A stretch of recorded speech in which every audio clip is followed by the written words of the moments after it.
The trauma doesn't end there. Stupid June. I'm not terming that because I hate them. Like, she traumatized me so much, so I'm gonna call her Stupid June. What the fuck was June attempting? She let out a breath she didn't know she was holding. Really? So, I'm back with another video, and I don't even know where to get started with this video. As the thumbnail suggests, this is a video on, the book of the month for February, which is Yellowface. Yellowface. Yellowface. So Yellowface is the book I read like for the month of February. I'm done with the book a bit early before the month of February ended. I don't know, somehow. I mean, it's a miracle if you ask me. I thought like I would extend the time period, but anyway, I'm happy to have finished the book before February, and I am hopefully going to, publish this video before the month ends. I have no words is not something I should be telling right now, because like I have so much to say about this book. I made sure that I didn't get a lot of reviews or, you know, other people's opinion on this book before, because I didn't want anything else to, affect me in any way while I was reading this book.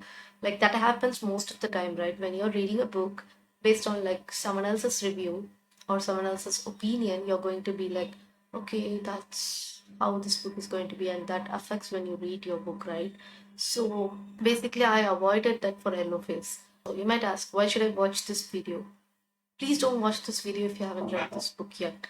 Please watch this video after you've read the book, or if you don't plan to read the book, because this whole video is going to be, having a lot of spoilers, and it's going to be strongly opinionated. Before I started, making videos on books, I was actually reluctant to make videos on books, especially because I'm aspiring to be a writer myself. So I was like, well, I'm going to be a writer in future, so maybe I'm not the right person to be critiquing other people's work, because my work in progress could do a lot of improvements compared to any book that's already available and I don't feel good about. There's a book that's already published out there and I read it and I don't find it good.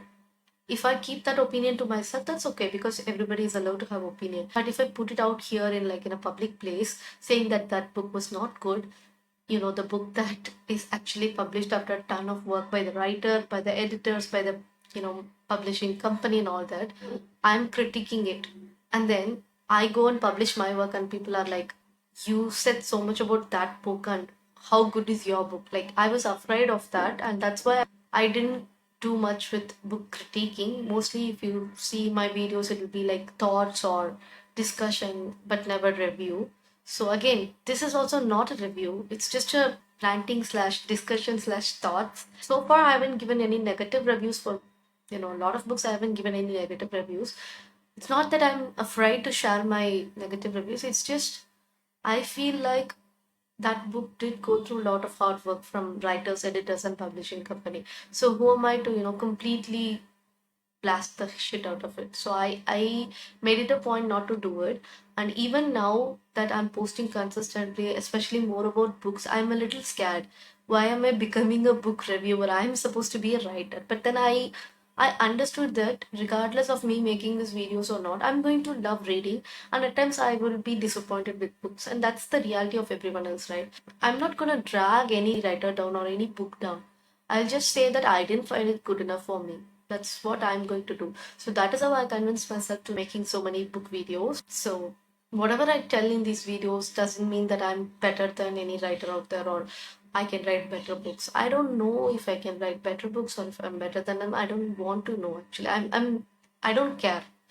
I actually don't care. I honestly wish to be a better version of myself than I used to be. That's the only competition I want to have. That's how I want to, function as a writer. And then comes Juniper Hayward from Yellowface. She's that main character you can hate with your heart. There are main characters in a lot of books, like, people end up hating the main character for like she's too bland or she's too annoying, she's irrational, right?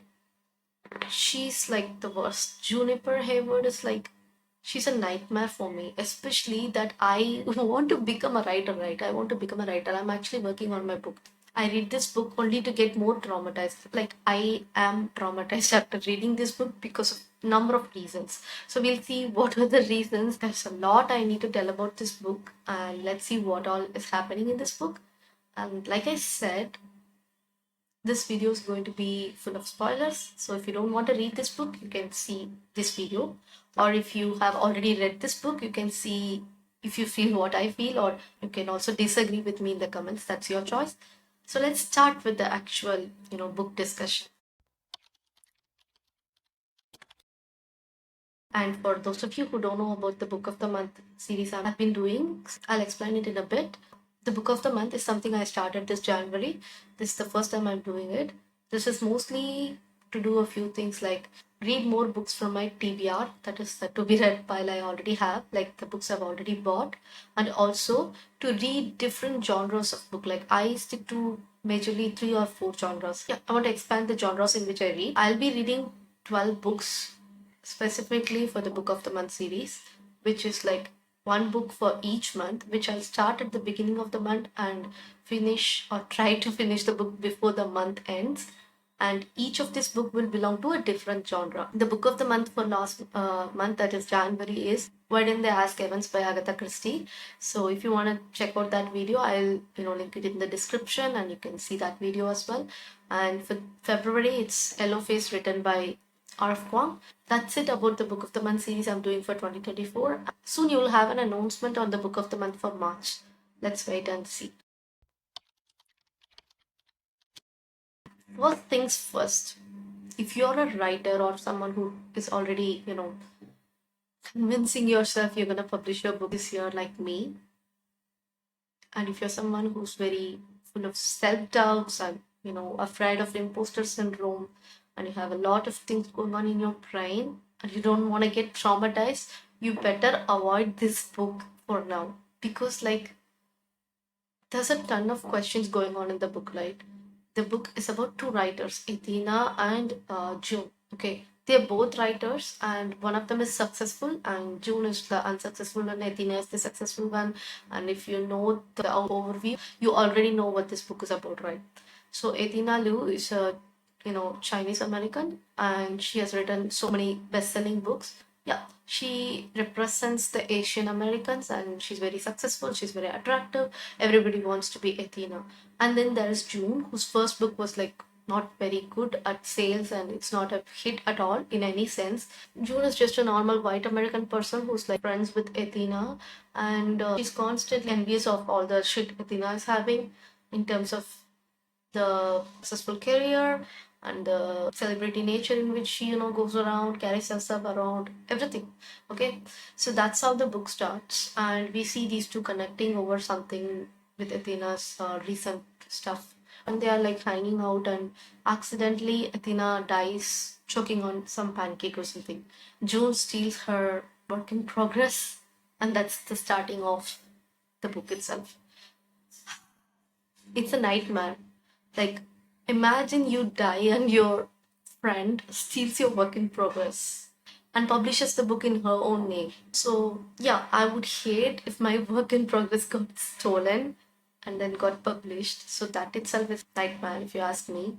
And then everything that follows is like a list of nightmare any writer can have. Like, how is June continuously making so many stupid decisions one after the other? Like, she feels a little remorse, and then the next moment she does something much more stupid. She's like the craziest main character I've read in a while, and she has somewhat remorse, and then she doesn't continue with the path of becoming a better person. She spirals into becoming like very bad person in general. Like, if you read the book, you're gonna fucking hate June Hayward. Like, what the fuck is wrong with her?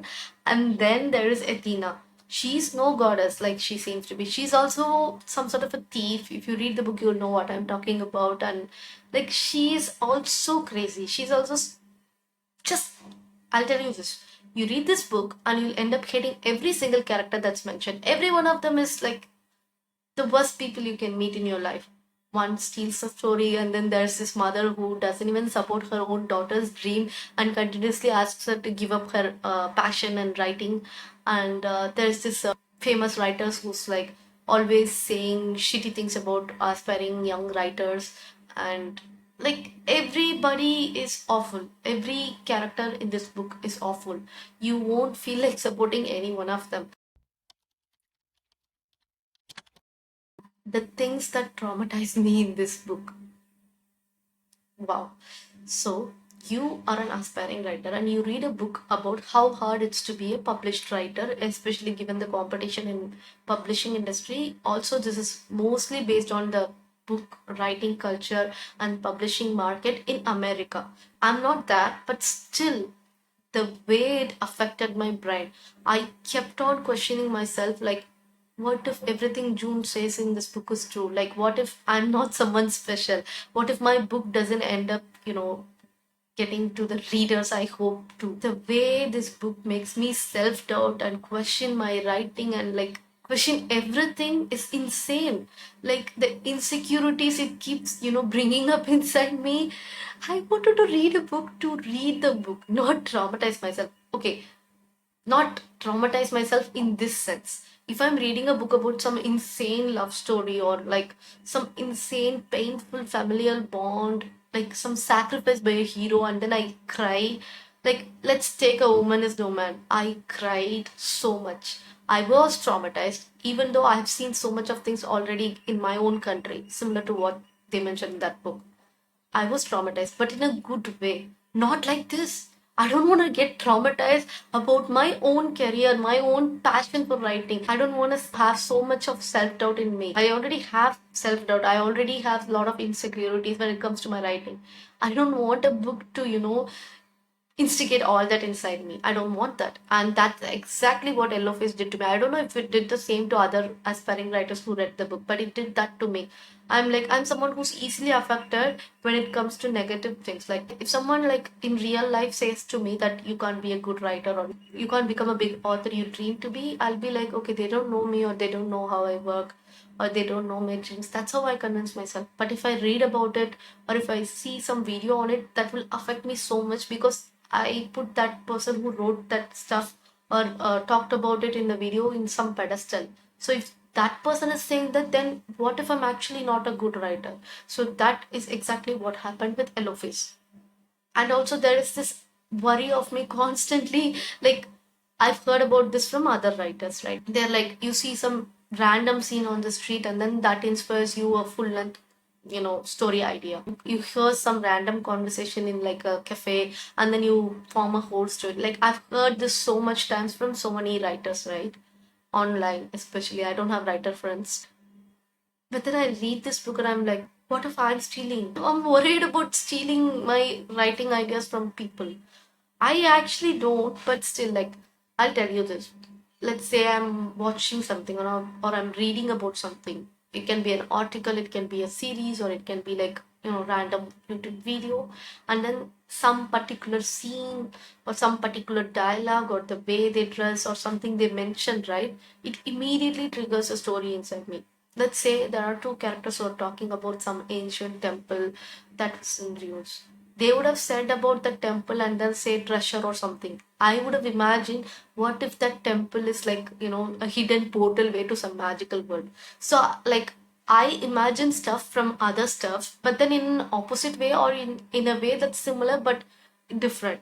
So, I often get inspired by so many things I see or hear or read, right?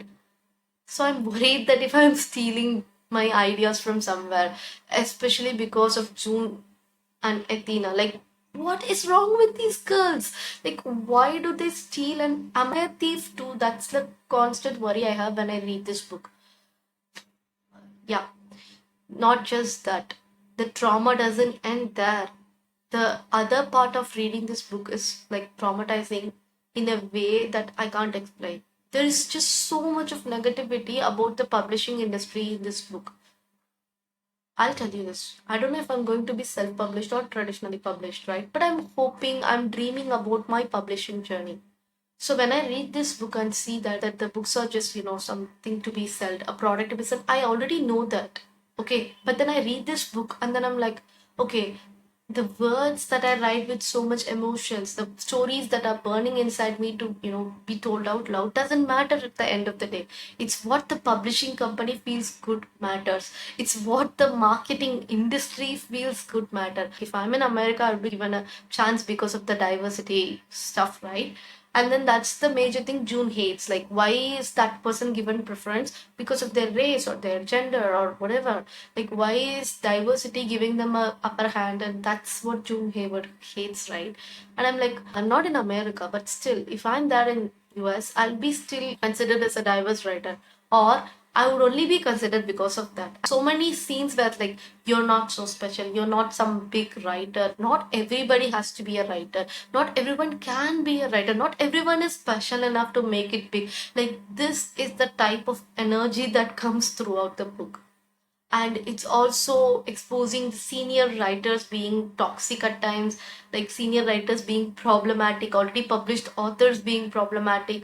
There are characters in this book that would do anything to make their book the better received book, like the famous, much more famous book or something. Like it's all the obsession about becoming famous and becoming a better known writer and selling a lot of books, bringing in a lot of money. It's also toxic for me to read about, and I'm like, thank God I'm not in US and I don't want to base my publications of my book there. I don't think I'll move to US anytime. So I'm happy that I'm not part of that toxic public nature, but I'm still worried. What if that's not just in US? What if this is the nature in every single publishing industry in every country? I'm honestly worried. Now that the trauma is out of the way, let's criticize stupid June Hayward and Athena. Athena doesn't care about anything. She's just a shitty person who loves to be that famous, wonderful writer she made her image to be. At one point, after reading through June's perspective, right, we start hating Athena. Like, she has everything I want to. And then I'm like, why do I care so much about Athena? She's also a bad person. When it comes to the story, she's a bad person. Why do I care about her? Why am I envious of a bad person? I shouldn't be, right? And then there's June, like she's constantly saying, I'm not a racist, I'm not like the people who are painting me to be, I'm not like a racist person. And then at one point of the story she mentions that we'll both be played by great stars and I'll be like played by Florence Pugh, and I don't know if I'm pronouncing it right, Florence Pugh or Pugh, I don't know. Yeah, I'll be played by Florence Pugh and Florence Pugh and Pugh. Just one more, I'll check the pronunciation, I don't want to pronounce badly.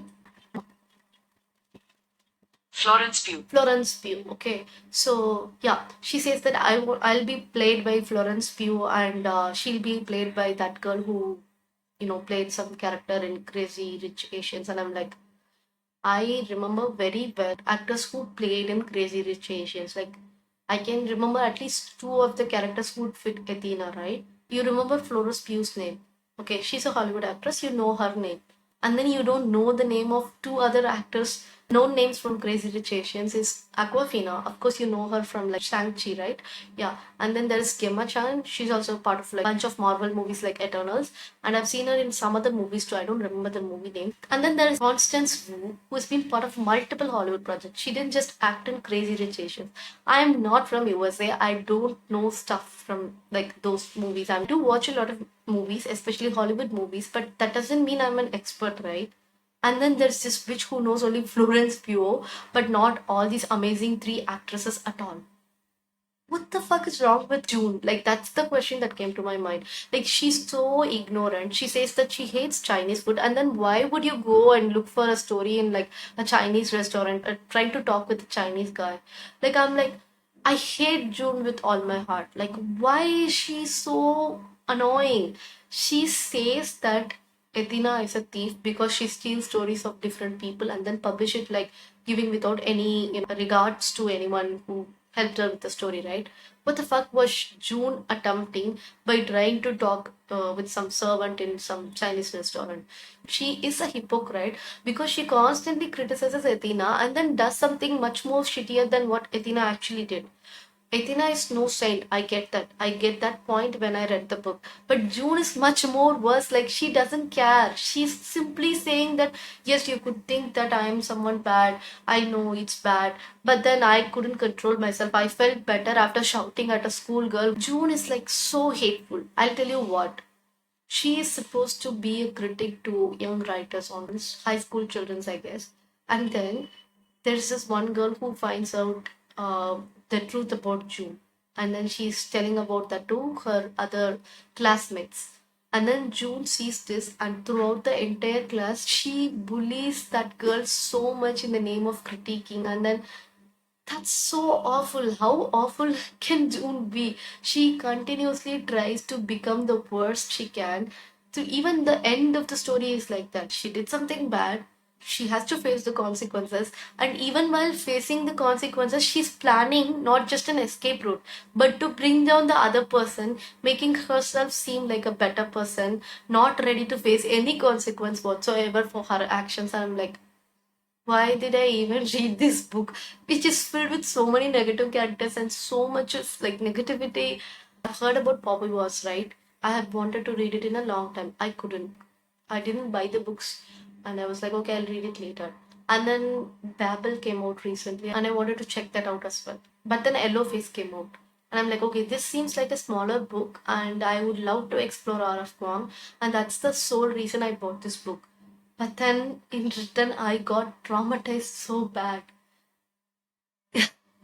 I know that was not the intention, of course, and this is not a bad book. I'll tell you that it's not a very bad book. It's a very well written, fast paced book. Like, it's 322 pages only, and you have so much going on. Like, you read the book, and then you're like, wow, it's an amazing book. If you're not like me, if you're not traumatized like me, you'd be like, okay, that's a well written book. But there are other problems I wanted to discuss here as well. The first thing I'd like to bring attention to this, because a lot of people don't know what this is about. Even I didn't know the issue like 2 years before. I came across about this particular issue recently, like maybe a year ago, and then that has stuck with me for a while now. And then I see the word in Yellowface, so I thought I might bring some attention to this particular issue, right? So yeah, like this whole book is about like how people are like so leftist, and people get cancelled for so much reasons, and like how white people can write about other race and how it's perceived with so much hatred. And like there's a lot of stuff about race, and something is going on, right? So if I say this now, it will be like you're also someone from the book, like you also care too much. But then there's this word which is very offensive to use, right? I really hope that same happens to the word pariah. Pariah is like a English word which is derived from the Tamil word Pariah, and it means an actual caste from especially the southern Indian part of Tamil Nadu mostly, I guess. And the word Pariah, is like a caste name, and this caste of people were called untouchables, and they were considered untouchable. They were considered low caste, and they have went through so much of struggles to shed that identity that was forced onto them by the so-called upper caste. And so this word pariah itself is like a reference to the caste, and they are like called untouchable or lower caste. And you use the word pariah in English, pariah, like that's the pronunciation. And I have heard this word like so many times in English before. In movies, become a social pariah, and like I read that same word in this book, Yellowface. But the difference is when I heard it before, I didn't know that history, and then when I'm reading it now, I actually know this history, how this word originated. So I really hope this word is like considered offensive, and it's not used by people, especially like famous writers, and this word would be better off from the dictionary. You could rather use the word outcast instead of using this word, which comes from, a caste name, and it is hurtful to a lot of people, right? I've heard that there are people who are trying to, bring more attention about how this word is offensive and it could be removed or replaced. And yeah, there's a lot going on. I'll even attach a videos link in my description about words etymology so that you can know more and understand more. Like if you're someone you're using this word pariah, just avoid it and use the word outcast. If you don't understand anything so far, let me make it much more simpler. There's this caste name which is considered as an untouchable caste, and then you use that caste name as a word to say that I'll become someone outcast. I won't be invited by anyone else. I won't be part of any community, or I won't be a part of any social circle. So if you're saying this caste name as like a word that equals outcast, then aren't you branding that same meaning that was given to that particular caste of people like so many years ago? And you saying that again and again. Whenever you use the word, you're again saying that that caste is untouchable. They are like that. They are low caste. So we don't want to reiterate again and again by using that word for outcast. You can rather use the word outcast itself. Please, if you're someone who uses that word, just avoid it. And if you're someone who didn't know about it, just know more about it by watching the video I've linked in the description, of course. And again, I'm not trying to call the cancel culture, or I'm not being extreme leftist who's like triggered by everything, but I think this makes a little more sense because it will be hurtful.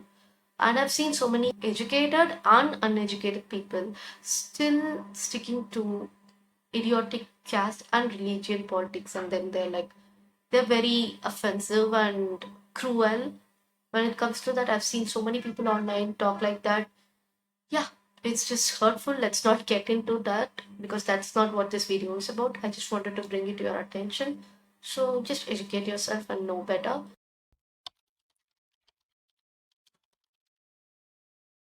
June, right? She's written two books. Like she's trying to find an idea for a third book. She's like constantly worried.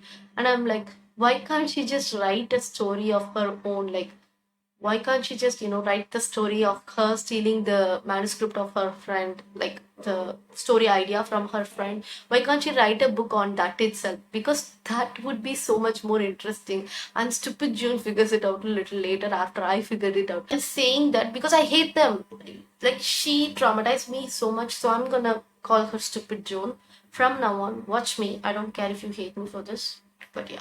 Okay, also there's this one mention, like I told you earlier, right? June criticizes the schoolgirl so bad just because that schoolgirl digged up her story.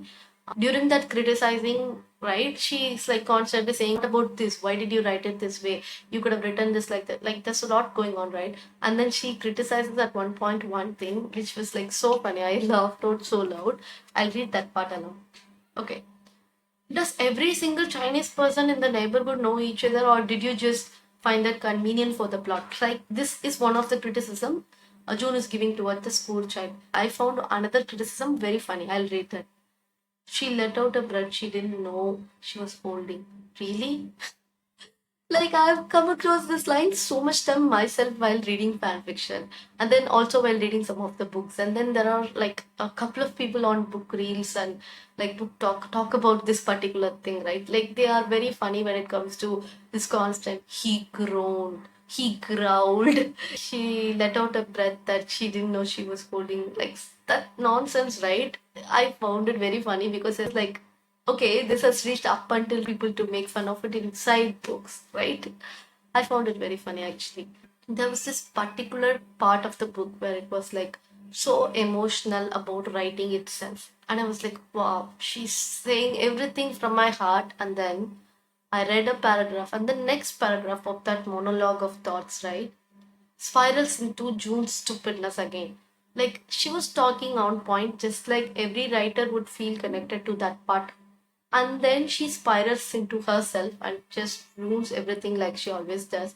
And I'm like, okay, I've learned to read the first paragraph, and then when I entered the next one, I'm like, June, why are you like this?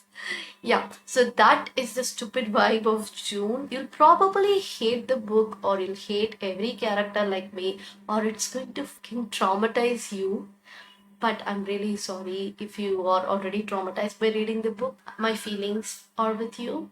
And if you're someone, who, like me, got a lot of questions about your own future as a writer, just don't.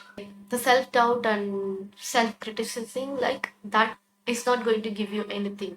It's just going to make things worse. You're going to probably go into some sort of stressful mindset, and it's better to avoid that. So, if you ask my rating for Yellowface, I honestly wish that it would have become my favorite read of 2024. But it didn't. Not because the book was bad, but because I hated the characters and it traumatized me so bad. Is it a book you should avoid completely? Not at all. Just like don't avoid it. If you haven't read it already, just go and read it. I think it's a good read. If you don't care much about it or if you're not affected by the book, then it should be good, right? So it's not a bad read. And something I didn't really like about the book was the climax. She didn't change for the better. She's just stupid June who's keep on repeating mistakes after mistake. That same old person at the end of the book as well. The ending is like not a completeness of the story. It's like another spiral of June's mistake is about to start, because like the climax events, right, the climax ends in like in a way that something bad has happened to June. She has to rectify it, but then she chooses not to rectify it. Like she does classic June stuff at the end, but we don't actually get to see the actual things getting done. But instead, we just see her thought process. She's thinking how to solve it in her crazy way. She's thinking how to, get rid of all the bad things that could happen to her and make sure she ends up at the top as usual. She ends up at like, a better place than before. She ends up the famous writer as always. She's continuously thinking about how she'll solve everything, and that's the end of the book. And am I a big fan? Not really. Not really. Not at all. I'm not a big fan of the ending, but it was okay. That's it, I guess. That's it for the video. And if you want to read the book, do check out the link in the description and buy the book and read the book, of course. And subscribe so you can see much more videos of me ranting and discussing and, telling stuff about books and my writing and everything. And the book of the month for the next month will be soon out on my community post. Do see that, do check it out. And yeah, you can keep following for more book and writing stuff. That's it for now. And keep supporting. Bye. Live through stories.